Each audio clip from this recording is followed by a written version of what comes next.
민주당 두 번째 순회 경선 지역인 세종 충북에서 이재명 지사가 또다시 과반을 차지했습니다. 어제 먼저 공개된 대전 충남 지역과 합산한 득표율은 이재명 지사가 54.72%, 이낙연 전 대표가 28.19%였습니다. 국민의힘 예비 경선이 파행 조짐을 보이고 있습니다. 정홍원 선관위원장이 사의를 표했다가 번복했고 공정 경선 서약식에는 홍준표, 유승민 후보 등 4명이 불참했습니다. 당 선관위는 역선택 방지 조항을 두고 경론을 벌였습니다. 연쇄살인범 강윤성이 교도소 수감 중 작가의 도움을 받아 책을 펴낸 사실이 확인됐습니다.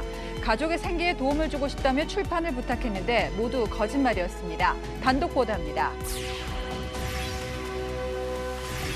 국민의 88%에 1인당 25만 원씩 지급되는 재난지원금 신청이 내일부터 시작됩니다. 신청자가 한꺼번에 몰릴 것으로 예상되는 첫 주는 출생 연도에 따라 요일별 5부제로 신청받습니다. 미국 북동부 도심을 핥히고 간 허리케인 아이다로 최소 60명 넘게 숨졌습니다. 허리케인의 간접적인 영향으로 미 남부 지역은 전기까지 끊기며 폭염으로 인한 이중고를 겪었습니다. 뉴스A 조수빈입니다. 이재명 경기지사가 더불어민주당 대선 후보 경선 두 번째 지역인 세종, 충북에서도 압승을 거뒀습니다. 오늘도 과반의 표를 얻었습니다. 어제와 합산하면 충청권에서 총 54%를 기록했습니다. 2위 이낙연 전 민주당 대표와는 26%포인트 차이를 보였습니다. 먼저 현장 연결하겠습니다. 네, 최수영 기자, 이재명 지사가 오늘도 과반 득표를 했는데요. 자세한 상황을 전해주시죠. 네, 민주당 순회 경선 첫 번째 지역인 충청권의 승자는 이재명 경기지사였습니다. 조금 전 개표가 완료됐는데요. 이 지사는 오늘 세종 충북 지역 경선에서 총 투표 12,899명 가운데 7,035명의 지지를 얻어 득표율 54.54%로 1위를 차지했습니다. 어제 대전 충남 지역 개표까지 합산한 경우 득표율은 54.72%로 충청 지역에서 과반 득표를 했습니다. 권리당원, 대의원, 일반당원과 국민이 투표에 참여했는데 충청 지역 권리당원들이 이 지사에게 표를 몰아준 것으로 나타났습니다. 2위는 이낙연 전 민주당 대표와의 득표율 차이는 26.53%포인트입니다. 이 전 대표는 28.19% 득표율을 기록했습니다. 정세균 전 총리는 7.05%로 3위를, 추미애 전 법무부 장관은 6.81%로 4위를 차지했습니다. 오는 11일에는 대구, 경북, 12일에는 강원 순회 경선이 예정돼 있습니다. 12일에는 64만 명 규모의 1차 국민선거인단 개표 결과도 발표되는 만큼 이날 민주당 경선의 판세가 어느 정도 판가름 날 것으로 보입니다. 지금까지 청주 CJB 컨벤션 센터에서 채널A 뉴스 최선입니다. 자, 이렇게 충청권 경선, 첫 순회 경선이 끝났습니다. 민주당 대선 주자들 소회가 남다를 텐데요. 1위를 차지한 이재명 지사, 조금 전 인터뷰에서 어제처럼 낮은 자세를 강조했습니다. 뒷쫓는 이낙연 전 대표는 역전할 수 있다, 반전 드라마를 예고했습니다. 이어서 김성규 기자입니다. 첫 충청 지역 순회 경선에서 50% 과반 득표를 한 이재명 경기지사는 민주당원들에게 감사하며 몸을 한껏 낮췄습니다. 예상치보다 높은 지지율이어서 감사하다는 말씀 먼저 드립니다. 그 기대치에 맞게 제가 최선을 다하겠다 이런 마음으로 앞으로도 임하려고 생각하고 있습니다. 그냥 감사합니다. 그러면서 승리 요인을 자신의 본선 경쟁력에서 찾았습니다. 또는 이 나라 미래에 대한 계획 이런 것들을 잘 설명드려서 합리적인 판단을 하실 수 있도록 노력하는 게 저의 최대치 아닐까 생각합니다. 어제 대전 충남에 이어 오늘 세종 충북에서도 기대치를 달성하지 못한 이낙연 전 민주당 대표는 아쉬움을 드러냈습니다. 충청권 주민들의 권리당원과 대의원들의 뜻을 겸허하게 받아들입니다. 앞으로 남은 일정 모두 최선을 다하겠습니다. 하지만 역전 가능성은 남아있다고 강조했습니다. 메시지를 어떻게 할 것인가, 정책을 어떻게 할 것인가 검토를 해야죠. 세종 충북 경선에서는 지지자들의 장외 대결이 펼쳐지기도 했습니다. 정세균 대통령 이낙연 열기가 뜨거워지면서 코로나19 방역 수칙을 요구하는 진행 요원들과 마찰을 빚기도 했습니다. 여기까지. 들어오시면 안 돼요. 민주당은 방역 문제로 오는 11일 대구부터 현장 투표를 온라인으로 전환할 것을 선관위에 요청했지만 선관위는 경선 흥행 등을 이유로 아직 결론을 내리지 못했습니다. 채널A 뉴스 김성규입니다. 네, 반면에 국민의힘은 경선 룰을 놓고 아직도 갈등이 큰 상황입니다. 경쟁하는 당에서 약한 후보가 뽑히도록 상대당 선거에 참여하는 이른바 역선택 방지 조항을 넣을 것이냐 이 논란 때문이죠. 당 선관위에서 현재 3시간째 경론이 이어지고 있습니다. 국민의힘 당세 나가 있는 취재기자 연결하겠습니다. 네, 정한희 기자, 오늘 결론을 내기로 했는데 회의는 끝났습니까? 예, 당 선관위 회의는 아직 진행 중입니다. 회의가 시작된 지 벌써 3시간이 지났는데요. 정홍원 선관위원장을 포함한 12명의 선관위원들은 이 대선 경선 여론조사에서 민주당 지지층을 제외하는 이른바 역선택 방지 조항을 넣을지 말지를 두고 경론을 벌이고 있는 것으로 전해졌습니다. 이틀 전 선관위는 여론조사에서 절반은 역선택 방지 조항을 넣고 절반의 여론조사에서는 방지 조항을 넣지 않는 이른바 절충안에 대해 논의를 벌이다 결론을 못 냈는데요. 오늘도 상황은 비슷한 것 같습니다. 정홍원 선관위원장이 오늘은 결론을 내겠다고 한 만큼 오늘 중으로 역선택 방지 조항 도입 여부에 대한 가부가 결정될 것으로 보입니다. 네, 오늘 선관위원장이 사퇴한다고 했다가 번복하는데 여러 가지 해프닝이 있었는데 후보들의 반발이 여전합니다. 이 회의에 앞서서 공전 경선 서약식이 있었는데 12명 후보 가운데서 4명이 불참을 했다고요? 맞습니다. 회의 1시간 전 이곳 당사에서 국민의힘 대선 후보들의 공정 경선 서약식이 있었는데요. 홍준표, 유승민, 하태경, 안상수 후보 등 4명의 대선 주자들은 선관위의 역선택 방지 조항 도입 논의에 반발하며 불참했습니다. 이들은 어제 저녁 성명을 내고 선관위가 일부 후보에 유리하게 경선 룰을 변경하려 한다며 역선택 방지 조항을 넣지 않기로 한 경선준비위원회의 원안을 확정하라고 요구했습니다. 그렇지 않으면 서약식에 불참하겠다고 엄포를 놨는데요. 결국 이들이 불참하면서 반쪽짜리 서약식이 됐습니다. 후보 일부가 보이콧하는 상황까지 생기자 정홍원 선관위원장은 이준석 대표의 사의를 표명하기도 했지만 사의가 철회되는 해프닝도 벌어졌습니다. 지금까지 국민의힘 당사에서 채널A 뉴스 정한입니다. 네, 오늘 저희 뉴스 직전까지 정치권이 상당히 바쁘게 돌아갔는데요. 전혜정 기자와 함께 얘기를 나눠보겠습니다. 자, 정 기자, 오늘 민주당 첫 번째 경선 지역 충청 경선이 오늘 끝났는데 예상은 했지만 이 정도 격차가 벌어질 거라는 건 좀 예상 바뀝니다. 네, 이재명 지사는 그동안 비문재인계로 분류되면서 상대적 약점으로 당심이 꼽혔습니다. 네. 이 권리당원과 대의원을 대상으로 하는 이번 투표에서 과반을 넘기는 압승을 거두면서 어느 정도 이를 극복했다는 평가입니다. 지난 2017년 대선 당시에 문재인 후보도 충청 지역 경선에선 과반을 얻지 못했거든요. 예. 그러다 보니 이재명 캠프는 지금 상당히 고무된 분위기입니다. 자, 그렇다면 이제 이재명 캠프에서는 당심을 잡았다는 건데 이런 결과가 나온 이유를 어떻게 분석하고 있습니까? 네, 네거티브에는 대응하지 않고 본선 경쟁력을 강조한 게 주요했다고 보고 있습니다. 이재명 지사 측의 한 핵심 관계자는 이 지사에 대한 부정적인 이야기들은 이미 많이 알려진 이야기여서 네. 투표에 영향을 미치지는 못한 것 같다고 말했습니다. 이 지사는 경선 초반만 해도 사생활 논란 등에 적극적으로 반박했는데 충청 경선을 앞두고는 전략적 침묵을 택했습니다. 네. 제가 혹시 바지 한 번 더 내릴까요? 그거하고는 다른. 어떻게 하라는 겁니까? 현안 하나 여쭤보면 제가 다른 현안은 이제 얘기를 안 하기로 작정을 했기 때문에 네, 네, 정책 발표할 때는 정책만. 네, 알겠습니다. 미안합니다. 네, 네. 그러니까 워낙에 침묵을 지키다 보니까 일절 대응을 안 하다 보니까 기사화되지도 않았다 이렇게 볼 수 있는데 이낙연 전 대표는 결국 전략을 수정할 수밖에 없겠는데요. 그렇죠. 희망적인 기대를 했던 게 사실이라면서 지금 생각보다 큰 표차에 충격을 받은 모습입니다. 예. 이른바 명락대전으로 1, 2위 후보가 경쟁하던 분위기가 1위 후보로 쏠리는 계기가 될 수 있다는 점에서 우려가 큰데요. 또 코로나19로 비대면 선거운동이 확산되면서 이 전 대표의 조직력이 힘을 발휘하지 못했다는 분석도 있습니다. 이 전 대표 측은 안전한 후보가 최선의 후보라는 점은 앞으로도 계속 강조하겠지만 선거 전략을 전반적으로 다시 점검하기로 했습니다. 후보의 패배는 후보의 패배만으로 끝나지 않습니다. 검증의 마스크를 쓰지 않는다면 우리는 본선에서 치명적인 결과를 만날 수 있습니다. 자, 그럼 이게 중요합니다. 다음 경선에도 이 영향이 이어질까요? 이틀간 충청 선거인단은 7만 6천 명으로 전체 선거인단을 200만 명으로 추정했을 때 전체 10% 정도입니다.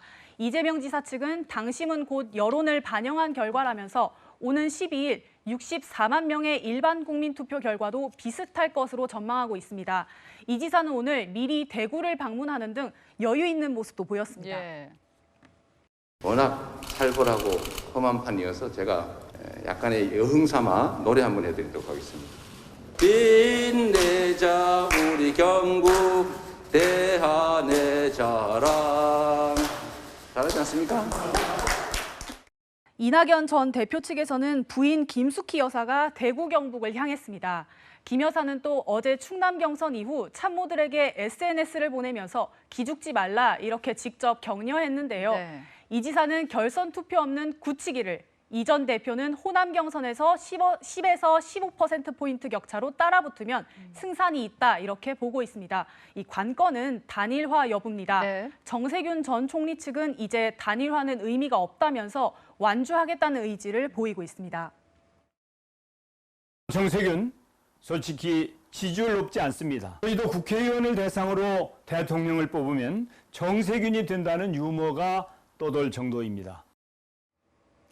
다만 단일화를 해도 결과에 큰 영향을 미치지 못하는 상황이 된다면 네. 단일화는 아예 거론되지 않을 수도 있습니다. 네. 자, 국민의힘도 앞서 잠시 보도를 했습니다만 마지막으로 좀 짚어주시죠. 네, 민주당 경선 결과에 따라서 국민의힘 경선도 영향을 받을 수밖에 없을 텐데요. 이재명 지사의 대세론이 더 확산될 경우 국민의힘에서는 이 지사를 이길 수 있는 후보가 누구냐, 예. 즉 본선 경쟁력이 강한 후보가 두각을 나타낼 것으로 보입니다. 네, 지금까지 전혜정 기자였습니다. 네, 1인당 25만 원씩 지급하는 코로나 국민지원금 내일부터 신청하셔야 합니다. 첫 주는 요일별 오부제로 접수를 하는데요. 김단비 기자가 알려드립니다. 식비로 대부분 지출할 계획이고 그 외에 그 프로모션 같은 거를 많이 하더라고요. 뭐 보면은 뭐 헬스장이라든지 아니면은 다른 데서 사용할 수 있는 것들이 프로모션이 많은데 거기서도 만약 유용하게 쓸 수 있다면 사용해볼 계획이에요. 문자 온 거는 받아서 확인은 해봤어요. 일단은 뭐 반찬거리 먼저 살 거고, 그 다음에 거기서 조금이라도 더 남으면 이제 아이들 학습지 같은 거, 문제집이나 이런 걸로 살 것 같아요. 전 국민 88%에게 1인당 25만 원을 주는 국민지원금은 내일부터 다음 달 29일까지 신청을 받습니다. 사람이 많이 몰릴 것에 대비해 접수 첫 주는 출생연도 끝자리를 기준으로 요일별 오부제가 적용됩니다. 월요일에는 출생연도가 1과 6, 화요일에는 2와 7 이런 식입니다. 세대주가 세대원 몫까지 모두 받았던 지난해 재난지원금과 달리 이번에는 성인인 세대주와 세대원이 각자 따로 신청해야 합니다. 시행 첫 주는 홈페이지나 앱을 통한 온라인 신청만 가능하고, 온라인 신청이 어려운 분들은 13일 월요일부터 카드와 연계된 은행 창구 또는 주소지 관할 읍면동 주민센터를 방문해 현장에서 신청할 수 있습니다. 신용카드 또는 체크카드, 지역사랑 상품권, 선불카드 중 골라 신청할 수 있는데 지원금 사용처는 주소지 내 지역사랑 상품권 가맹점으로 제한됩니다. 대형마트나 프랜차이즈 등은 안 되고 전통시장과 동네 슈퍼마켓, 식당, 학원, 미용실 등에서만 쓸 수 있는 겁니다. 사용기한은 12월 31일까지인데 그 안에 쓰지 못한 지원금은 국가와 지자체로 환수됩니다. 채널A 뉴스 김단비입니다. 9월만 잘 넘기면 10월부터는 좀 더 일상에 가까운 방역으로 바꿀 수 있다. 오늘 정부가 밝힌 계획입니다. 백신 1차 접종자는 이제 3천만 명을 넘었습니다. 다만 백신 접종이 속도전이 되면서 곳곳에서 잘못 접종하는 사례가 속출하는 게 살얼음판 같습니다. 황규락 기자입니다. 지난 2일부터 이틀간 냉장 유효기간이 지난 화이자 백신을 접종한 평택 성모병원. 영하 70도에서 보관하는 화이자 백신은 해동한 뒤 31일 내에 사용해야 하는데 기한을 넘긴 백신을 사용한 겁니다. 이 병원에서 유통기한이 지난 백신을 맞은 사람은 모두 104명. 아직까지 이상 반응은 없는 것으로 알려졌습니다. 사용기간을 넘겼기 때문에 재접종 여부는 질병청에서 이제 심의해서 알려주신다고 해서 그 결과 기다리고 있어요. 지난달 26일에는 서울 고려대 구로병원에서 해동 후 접종 권고 기간이 임박하거나 기간이 지난 화이자 백신을 140여 명에게 이틀간 맞췄고 울산 동천 동강병원 역시 지난달 26일부터 나흘간 91명에게 유효기간이 지난 화이자 백신을 5접종했습니다. 방역당국이 백신 속도전에 나서면서 전국에서 5접종 사례도 연이어 발생하고 있는 겁니다. 접종 예약이 되어 있는 현황과 그리고 저희가 확보하고 있는 백신 공급 물량을 놓고 비교해 볼 때 추석까지 70% 1차 접종을 완수하는 데는 문제가 없다라고 보고 있습니다. 실제로 코로나19 백신을 한 번이라도 맞은 사람은 오늘로 3천만 명을 넘어섰습니다. 접종률로 따지면 1차가 58.4%, 2차 완료가 34.6% 수준입니다. 하지만 현장에서 5접종 등 과부하가 걸리자 방역당국은 이르면 내일 5접종 원인과 개선 방안을 내놓을 계획입니다. 채널A 뉴스 황규락입니다. 광주에서는 외국인 감염이 속출하면서 전용 백신 접종장까지 등장했습니다. 공국진 기자입니다. 근린공원에 설치된 외국인 전용 코로나19 선별진료소. 이른 아침부터 마스크를 쓴 외국인들이 길게 줄지어 섰습니다. 지난 3일 외국인 고용 사업장을 대상으로 전수검사를 받도록 한 광주시의 행정명령에 따른 겁니다. 광산구에서 외국인 확진자가 나온 건 지난 7월 24일. 이후로도 꾸준히 늘어 관련 확진자는 149명으로 늘었습니다. 특히 지난 1일 택배회사 물류센터에서 28명이 집단 감염됐는데 21명이 외국인 근로자였습니다. 최근에 워낙 많이 나오다 보니까 비율이 많이 올라갔어요. 상황이 이렇다 보니 한 곳이던 외국인 선별진료소는 3곳이 추가됐고 어제와 오늘 외국인 전용 백신 접종장까지 운영했습니다. 국내에 90일 이상 머문 외국인은 누구나 이곳 외국인 전용 접종장에서 백신을 맞을 수 있습니다. 불법 체류자를 포함한 모든 외국인이 대상입니다. 언제 있는지 없는지 몰라서 그럼 오늘 많은데 백신 다 접종했잖아. 그럼 다행이에요. 기분이 좋아요. 광주시는 자체 확보한 얀생 백신 3,000명분을 광산구에 배부했고 광산구는 한 주 앞당겨 접종을 시작했습니다. 확진자의 60%가 외국인입니다. 물론 우리가 잡은 백신 접종에 일정이 있지만 그 일정에 그대로 가기에는 너무 좀 다급한 상황이다 싶어서 방역당국은 얀센 백신 접종자를 제외한 외국인들의 경우 한 달 안에 1차 접종을 마무리할 계획입니다. 채널A 뉴스 공진입니다.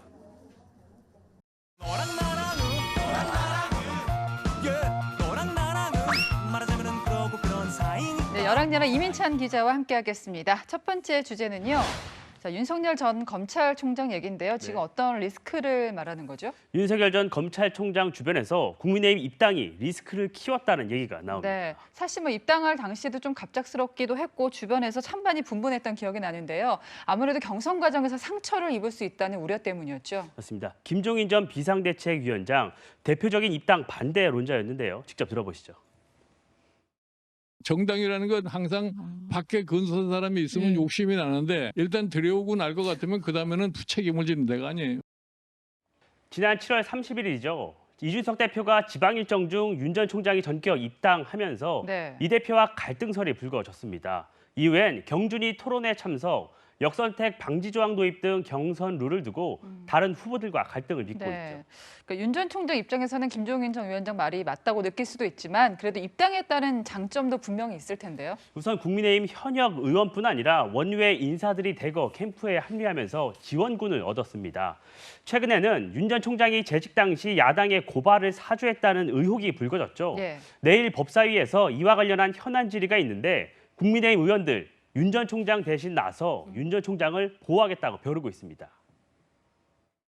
청부 고발이라는 프레임을 씌워 국민의 정권 교체 염원을 실현할 수 있는 유력 야권 후보를 음해하고 있는 것입니다. 윤 전 총장이 국민의힘에 입당하지 않았다면 의원들이 적극 나서기 힘들었을 수밖에 없었을 겁니다. 뭐 이번 사안만 봐도 이제 정치는 정말 많은 수가 있다는 걸 느낄 수 있는데 좀 가장 객관적인 수치, 여론조사 결과는 어떻습니까? 갤럽 여론조사를 보면요. 윤 전 총장 지지율 입당 전인 7월 초 25%에서 이달에는 19%로 하락했습니다. 일단 이 여론조사 수치만 보면 입당 리스크가 있다 이렇게 볼 수도 있을 것 같은데요. 같은 기간 홍준표 의원은 2%에서 6%로 4%포인트 올랐고 유승민 전 의원과 최재형 전 감사원장 2%를 기록하고 있습니다. 네. 자, 다음 주제 보겠습니다. 누가 후보가 될 상인가? 무슨 관상 영화 제목 같기도 한데 국민의힘이 대선 후보를 띄우려고 안간힘을 쓰고 있는데요. 자체적으로 인터뷰를 찍었죠. 맞습니다. 이 대선 후보 12명 전원을 대상으로 인터뷰 영상을 찍어서 SNS를 통해 홍보를 하고 있습니다. 공통 질문으로 나온 게 다른 후보의 공약 중에 탐나는 공약이 있냐 이거였는데요. 의외의 인물이 최다표를 받았습니다. 윤희숙 후보. 교육개혁에 관한 공약 중에서 정치교사 원 스트라이크 아웃제. 저는 매우 바람직한 공약이라고 생각하고. 윤희숙 후보. 윤희숙 후보. 장관 퇴임 청문회. 취임할 때만 까다롭게 따지고 갈 때는 소식도 없이 그리고 뭐 제대로 한 건지 만 건지 모르기 때문에. 네, 그런데 윤희숙 의원은 대선 후보에서 사퇴를 했잖아요. 맞습니다. 윤 의원 경제 전문가란 이미지뿐 아니라 대선 후보에서 사퇴를 하다 보니까 다른 후보들이 언급하기에 부담이 덜했던 듯합니다.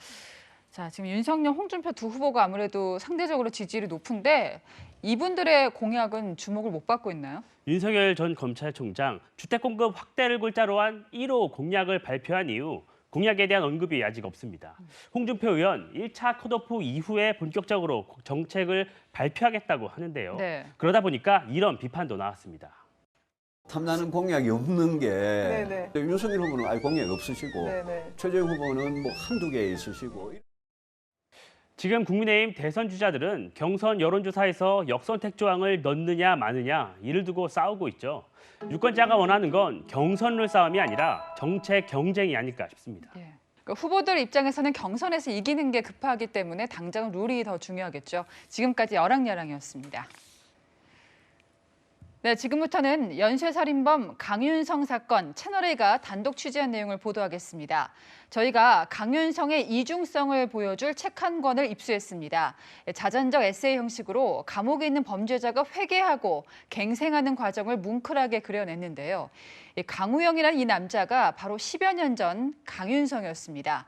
책 출판을 도운 작가는 감옥에서 강윤성이 보낸 편지에 감동을 받아서 인연을 맺었다는데 알고 보니 모든 게 거짓말이었습니다. 어떤 내용인지 정현우 기자가 공개합니다. 자기계발서 작가 김모 씨가 강윤성의 편지를 받은 건 지난 2009년. 강윤성은 성범죄 등으로 징역 15년을 선고받고 청송교도소에서 복역 중이었습니다. 강윤성은 편지에서 책을 낼 수 있게 도와달라며 식당 일을 하는 아내가 아들, 딸과 여관방을 전전하며 어렵게 산다고 썼습니다. 편지를 보고 마음이 움직인 김 작가는 강윤성을 돕기로 마음먹었습니다. 이후 수개월간 강윤성은 자필 원고를 작가에게 보냈고 작가는 이 원고를 엮어 지난 2010년 5월 책을 냈습니다. 책에서 강윤성은 강우영이라는 가명을 쓰면서 가족에게 미안함을 드러냈습니다. 가족이라는 말만 떠올려도 눈시울이 뜨거워진다. 가족의 모든 고통이 나에게서 비롯됐다는 생각에 죽고만 싶다고 적었습니다. 김 작가에게는 첫 인쇄를 아내에게 보내달라고 부탁했고 작가는 출판사를 통해 강윤성이 알려준 여성의 계좌로 200만 원을 붙였습니다. 하지만 이 여성은 강윤성이 교도소에서 펜팔로 편지를 주고받은 사람이었고 여성의 딸과 아들도 강윤성의 자녀가 아니었습니다. 뒤늦게 강윤성에게 이런 사실을 들은 김 작가는 크게 실망해 이후 연락을 끊었다고 말했습니다. 김 작가는 본성은 선하다고 믿고 도왔는데 출소 후 이런 범죄를 저지를 줄 몰랐다며 당혹스러워했습니다. 출판사는 당시 2,000부를 찍었는데 거의 팔리지 않아 500부만 남기고 파본했고 작가와의 이견으로 출간 1년 뒤 계약도 종료했다고 밝혔습니다. 채널A 뉴스 정현우입니다. 네, 이뿐 아니라 강윤성이 작가에게 보낸 손편지도 저희 취재진이 입수했습니다. 특히 조두순 사건을 언급한 게 눈에 띕니다. 강윤성은 평소 범죄 예방법에 관한 책을 쓰고 싶어 했는데요. 조두순 사건 때문에 출판이 어려워졌다며 매우 아쉬워했습니다. 뒤틀린 과시욕이 엿보입니다. 이어서 이솔 기자입니다. 지난 2009년 10월 강윤성이 김모 작가에게 보낸 손편지입니다. 김 작가의 도움을 받아 자전적 에세이가 출간되기 7개월 전이었습니다. 강윤성은 편지에서 갈수록 사회가 흉폭해지고 있다며 자신이 구상한 범죄 예방법에 대한 책이 더 필요할 수도 있다고 말했습니다. 동료 재소자조차 눈총을 주는 범죄라며 조두순의 아동 성범죄를 꼽기도 했습니다. 강윤성은 범죄 예방 서적을 저번에 썼다면 얼마나 좋았겠느냐며 조두순 사건 때문에 재소자가 책을 내는 게 어려워진 현실을 안타까워하기도 했습니다. 이듬해 출간한 에세이에서도 법무부의 재범 우려를 불식시키기 위해 동료 재소자에게 유전자 자진 제출을 설득했다고 적기도 했습니다. 교도소에서 자신이 만들었다며 범죄 예방 수칙을 기업과 지방자치단체 등에 보내는 등 복역 중에도 범죄를 막는 데 앞장섰다고 주장한 겁니다. 하지만 출소한 지 석 달 만에 여성 2명을 살해하고 반성은커녕 사회 탓을 했습니다. 방청 가능하지 않는 겁니까? 당연히 반성 안 하지. 편지와 책에 담긴 강윤성의 다짐은 말뿐이었고 출소하자마자 반사회적 잔혹성을 드러냈습니다. 채널A 뉴스 이솔입니다. 다음 뉴스입니다. 광주 건물 붕괴 참사, 지난 6월 시민 9명이 목숨을 잃었습니다. 이 아픔이 채 가시기도 전에 유족들이 또 울고 있습니다. 한 인기 드라마에 그 괴로운 장면이 고스란히 등장한 겁니다. 이민준 기자입니다. SBS의 14부작 금요 드라마 펜트하우스 시즌3. 논란은 그젯밤 방영된 13화 영상에서 시작됐습니다. 건물이 폭파된 상황을 보도하는 국중 뉴스 장면에서 지난 6월 광주 철거 건물 붕괴 참사 당시 현장 영상을 사용한 겁니다. 시내버스가 잔해에 깔린 모습도 그대로 노출했는데 당시 이 버스에서 9명이 숨졌습니다. 지난 2017년 포항 대지진 이재민과 대피소 모습을 찍은 보도용 영상도 함께 사용했습니다. 광주 붕괴 참사 사망자 유족들은 드라마를 보고 그날의 참담한 기억을 떠올려야 했습니다. 그 장면을 볼 때 유족들은 어떤 기분이겠어요? 내 아들은 죽어가면서 그 핸드폰 소리, 아빠 핸드폰 소리를 계속 듣고 고통받고 죽었을 거란 말이에요. 그 안에서. 그 장면을 어떻게 내놓습니까? 유족들은 입장문을 내고 유언비어로 인해 2차 가해가 있는 상황에서 지상파 SBS 드라마 사태는 우리를 슬프고 분노하게 한다고 밝혔습니다. 펜트하우스 시청자 게시판에도 제작사와 방송국을 향한 질타가 쏟아졌습니다. 제작진은 피해 가족들에게 진심으로 사과를 드린다며 내부 조사를 통해 경위를 파악하고 재발 방지에 최선을 다하겠다고 사과문을 올렸습니다. 사회적 참사의 고통에 무딘 감수성이 다시 한번 유족을 울렸습니다. 채널A 뉴스 이민준입니다. 요새는 왜 이렇게 분노 조절 안 되는 사람이 많을까요? 50대 여성이 5년 전에 헤어진 애인 집을 찾아가서 불을 질렀습니다. 배영진 기자입니다. 시뻘건 화염이 창문 밖으로 뿜어져 나옵니다. 어제 저녁 8시 20분쯤 부산의 한 아파트 3층에서 불이 나 20분 만에 꺼졌습니다. 인명피해는 없었지만 주민들이 긴급 대피하는 등 큰 불편을 겪었습니다. 펑 터지는 소리가 나가서 문을 여니까 이미 불꽃이 이렇게 나오고 있고 연기가 확 찼어요, 여기에. 그래 애 데리고 바로 불이야 하면서 뛰어나왔거든요. 불났다 그는 이거 어디 타고 옵니까? 계단 내려오다 안 되면 막 주저앉아야 돼요. 막 풀어져 버는 게라 사람이. 화재 직후 50대 여성은 경찰서에 찾아와 본인이 불을 질렀다고 자수했습니다. 술에 취한 여성은 5년 전 헤어진 애인의 집에 갔지만 만나지 못하자 홧김에 불을 질렀다고 경찰에 진술했습니다. 어두운 밤 교통을 통제하고 도로 복구 작업이 한창입니다. 서울 강서구에서 땅 꺼짐이 일어난 건 어제 오후 4시쯤. 지름과 깊이가 각각 2m에 이르는 싱크홀이 생긴 겁니다. 다행히 인적 물적 피해는 없었습니다. 강서구청은 오늘 새벽 복구를 마무리하고 정확한 원인을 파악하고 있습니다. 화학 공장의 파이프 라인들 사이로 빨간 불꽃이 뿜어져 나옵니다. 울산의 화학 공장에서 화재 신고가 들어온 건 어제 오후 8시 40분쯤. 공장 가동 중지 명령을 내리고 잔류 가스를 배출하면서 진화 작업을 벌인 끝에 오늘 오전 6시 50분쯤에야 불이 꺼졌습니다. 소방당국은 35m 높이의 타워형 구조물에서 가스가 누출되면서 불이 난 것으로 보고 정확한 원인을 조사 중입니다. 채널A 뉴스 배영진입니다.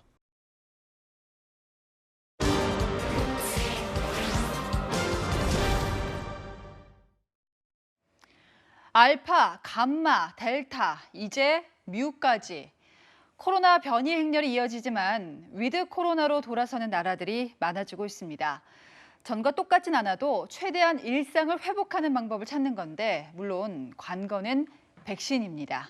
세계를 보다 박수유 기자입니다. 평일 오전인데도 런던 공항은 여행객들로 붐빕니다. 보시다시피 히드로 공항은 록다운 때와는 달리 빠르게 예전의 모습을 회복하고 있고요. 런던은 위드 코로나를 시행한 지 지금 한 달이 넘었습니다. 런던 아이 같은 유명 관광지는 물론 쇼핑센터 안 사람들을 보면 코로나 이전 일상으로 되돌아간 것만 같습니다. 2박 3일간 야외 음악 축제에는 얼마나 많은 사람들이 다녀갔는지 하늘에서 본 수변공원은 알록달록 쓰레기 텐트로 가득합니다. 영국은 지난 7월 17일을 자유의 날로 선언하고 코로나19 이전 일상으로 복귀했습니다. We're going tomorrow into step 4. We're doing a big opening up. And that's quite right. If we don't do it now, then we'll be opening up in the autumn, the winter months when the virus has the advantage of the... 그러자 1000명대로 떨어졌던 코로나 신규 확진자는 다시 4만 명대로 치솟았습니다. 변이 바이러스 때문인데 전 세계 지배종이 된 인도의 델타, 영국의 알파, 남아공 베타, 그리고 최근 콜롬비아 뮤까지 등장했습니다. 아직까지 확진자 연구에 많이 나온 걸 보면 솔직히 마스크 없이 다니는 것도 되게 위험하다고 생각해요. 12세 이상 인구 80% 가깝게 백신 접종을 마친 덴마크도 오는 10일부터 모든 제한 조치를 풉니다. 감기가 대유행한다고 모든 것을 막지 않듯이 코로나도 그렇게 하겠다는 겁니다. 거리두기 장기화로 인한 심각한 부작용 때문입니다. We need to keep that going to ensure that we still have people in jobs. We also have an interest in ensuring the mental health of our people, in particular the youth, but also the elderly. 아시아에서 가장 먼저 위드 코로나를 선언한 싱가포르는 확진자 수도 발표하지 않고 있습니다. But I do not expect COVID-19 to disappear. It will remain with humankind. In this new normal, we'll have to learn to carry on with our lives, even with a virus in our midst. 강력한 봉쇄령을 해왔던 호주도 백신 접종률 70%에 이르면 위드 코로나로 전환할 예정입니다. That is our goal, to live with this virus, not to live in fear of it. 위드 코로나의 관건은 역시 백신 접종률입니다. 우리나라의 1차 접종률은 58.4%, 접종 완료율은 34.6%에 불과합니다. 고령층은 저희 생각으로는 90% 이상, 그리고 일반 성인에서도 80% 이상의 예방접종률이 완료가 되는 게 필요하고, 변이 바이러스의 등장에 코로나 종식은 사실상 어렵다는 게 전문가들의 분석입니다. 팬데믹을 넘어 엔데믹으로, 공포를 넘어 공존을 준비해야 하는 이유입니다. 세계를 보다 박수유입니다. 미국은 온 국토가 이렇게 난리가 났습니다. 허리케인이 북동부를 쓸고 갔고 남부는 미친 더위 때문에 피난 행렬까지 생겼습니다. 이상기후를 단박에 느끼는 현장, 김윤수 기자가 전합니다. 지붕이 남아있는 건물은 거의 보이지 않습니다. 전봇대까지 모두 쓰러졌고 마을 전체는 그야말로 쑥대밭입니다. 위성사진 속 한 마을은 아예 야구장이 진흙탕물에 모두 잠겼습니다. 허리케인 아이다가 미 동북부 지역은 물론 남부 지역까지 휩쓸며 곳곳을 초토화시켰습니다. There is only sadness and it's just overwhelming. 특히 뉴저지에서 27명, 뉴욕에서 16명이 사망하는 등 현재까지 최소 67명이 숨진 것으로 집계됐지만 일부 실종자가 더 있어 사망자는 더 늘 것으로 보입니다. 차량에 나무가 쓰러지면서 희생된 경우도 있었습니다. I close my eyes and I just see the tree hitting them. Like it's horrible. 허리케인으로 전력망마저 끊어진 루이지애나주는 계속된 폭염을 견디다 못한 주민들이 피난 행렬에 올랐습니다. Any place the Lord blesses us to go out of this heat, where we're able to get some food, get a hot bath, and and just some comfort, it's fine. 휴대용 발전기를 사용하려다 숨지거나 휘발유 품귀 현상으로 총격이 발생하는 등 각종 사건으로도 이어지고 있습니다. 미국 각 주에선 허리케인 복구를 위해 애쓰고 있지만 쉽지 않은 상황. It's quite clear our state and our nation does not have the infrastructure to meet this moment and to meet the future as it relates to these storms. 바이든 대통령은 노동절 연휴가 끝나는 대로 피해 지역을 둘러볼 계획입니다. 채널A 뉴스 김윤수입니다. 미국으로 들어간 아프간 피난민 가운데 100명 정도가 테러 단체와 관련이 있다는 걱정스러운 보고가 나왔습니다. 마침 9.11 테러 20주년이 일주일 남은 시점입니다. 서채리 기자입니다. 아프간 피난민 10명 중 4명이 미국행 경유지로 거쳐갔거나 임시로 머무르는 곳입니다. 그런데 이곳에 온 피난민 중에 신원이 확인되지 않은 사람이 상당수 섞여 있던 것으로 드러났습니다. 뉴욕타임스는 미국의 대피 작전이 무질서 그 자체였다며 300명은 서류도 없는 무국적 상태였고 보호자 없는 아이들도 200여 명에 달했다고 지적했습니다. 미 당국은 입국했지만 신원이 불분명한 10,000명의 피난민은 추가 검사가 필요하고 이 중 100여 명이 탈레반이나 테러 단체에 연관됐을 수 있다고 분류했습니다. The Department of Homeland Security remains ever vigilant against attempts by foreign adversaries to exploit vulnerable populations as a means of gaining access to the U.S. for nefarious purposes. 특히 9.11 테러 20주년을 앞둔 상황에서 아프간 내전이 격화된다면 알카에다 등 테러 세력의 재건으로 이어질 수 있다는 경고도 나왔습니다. Therefore, they will continue supporting Al-Qaeda and hosting them in a clandestine way, at least, for the foreseeable future.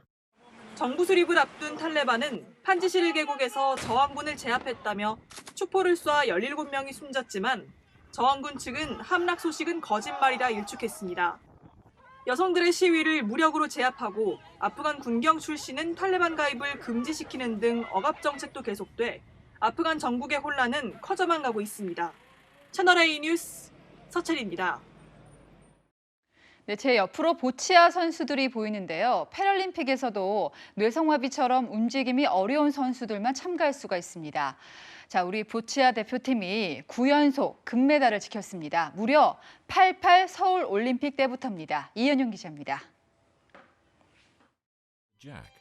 패럴림픽에만 있는 보치아는 중증 장애가 있어도 자신의 기량을 마음껏 발휘할 수 있는 종목입니다. 표적공에 상대팀보다 더 가까이, 더 많은 공을 모으면 이기는 두뇌 싸움에서 우리 대표팀은 새 역사를 썼습니다. 패럴림픽 9대회 연속 금메달을 따낸 겁니다. 세계 최강 한국 양궁 못지않은 국내 경쟁이 그 비결입니다. 국내 대회에만 150명 넘게 참가하는 두꺼운 선수층을 바탕으로 20대에서 40대까지 선수단 연령도 고르게 구성됐습니다.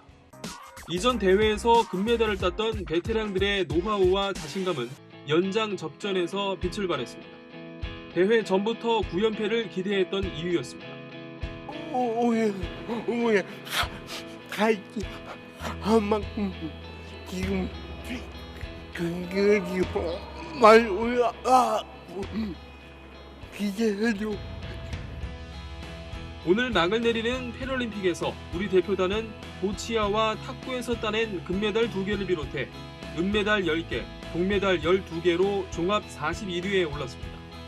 메달 13개를 딴 탁구가 선전했지만 종합순위 20위권 목표는 이루지 못한 가운데 종합순위에서 지속적인 하락세를 보이고 있습니다. 장애인 체육 전문 인력의 보강과 투자가 필요하다는 지적이 나옵니다. 채널A 뉴스 이현용입니다. 어제 대전 하늘에 햇무리가 관측됐습니다. 태양 주변으로 원 모양 무지개가 생기는 현상인데요. 햇무리가 관측되면 비가 온다라는 옛말을 증명하듯 지금 곳곳에 비가 오고 있습니다. 내일 아침까지 동해안과 호남, 경남 서부에 최대 20mm가량 내리고요. 서해안은 강풍이 동반되겠습니다. 내일 낮에 충청과 서해안으로 확대되면서 밤엔 수도권과 강원 영서, 경북 북부에도 내리겠습니다. 모레까지 강수량은 중부에 최대 80mm, 남부의 많게는 60mm로 예측됩니다. 비가 오면서 더위는 조금 식겠습니다. 내일 낮 기온이 오늘보다 2, 3도가량 낮겠습니다. 한낮에 서울이 25도, 광주 24도로 선선하겠습니다. 날씨였습니다. 시청해주신 여러분 고맙습니다. 내일도 뉴스입니다.